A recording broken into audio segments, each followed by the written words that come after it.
If you have moved there in the last 10 years, then your property taxes are definitely going to go up. They're trying to force these people out of their single family homes to move somewhere else so that they can start developing.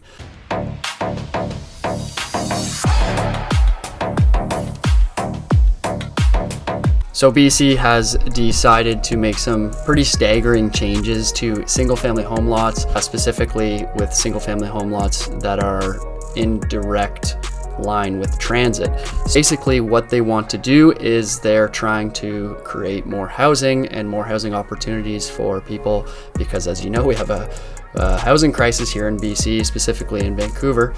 And so the BC government has actually stepped in and said, you know what, at a minimum, you're going to be allowed to add a laneway home and a basement suite. And on top of that, they'll be able to have up to 6 dwellings per single family home lot.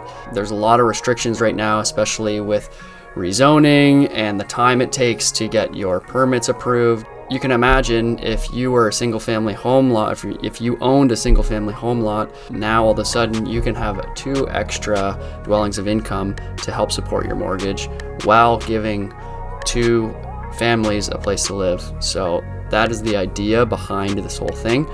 Another thing that they've actually released is that lots near transit are going to be substantially changed. They actually set a minimum height or story requirement for buildings that are going to be allowed to be built near transit. So I'm just going to read the policy framework here. So rapid transit in Metro Vancouver area, if you're within 200 meters or less, you're basically going to have to, at a minimum, have a 20-story condo tower. And if you're within 201 to 400 meters, it's going to be 12 stories, and you can see so on and so forth as it goes down there. And if you're near a bus exchange even, you're going to have a minimum of 12 stories requirement if you are within 200 meters of a bus stop. So this is some pretty staggering news. I think a lot of people are going to be upset about this, specifically certain communities that have bus exchanges set up near them where it's a nice little community and people quite enjoy the quaintness of where they're living. And all of a sudden, if anything is being built over there, it's going to have to be 12 stories. So there's going to be some serious changes in the next, 5, 10, 20 years in these communities.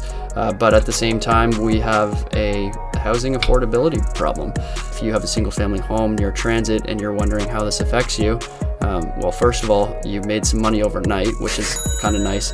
But also, if you're planning on sticking around, your property taxes are going to go up, because I believe the property taxes in BC are based on highest and best use. Although there is an asterisk, if you've been there for 10 years or more, your property taxes won't be affected. If you have moved there in the last 10 years, then your property taxes are definitely going to go up.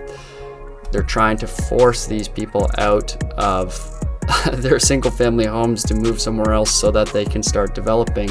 So this is BC government's way of kind of strong arming the municipalities into making more homes for these people. So there's a lot more to it than that. And if you watch this video and you want to know more about it, you can access all the information about these proposed changes in the links below. And if you'd like to have a call with me, you can book one in the link below as well. Thanks so much for watching, and we'll talk soon.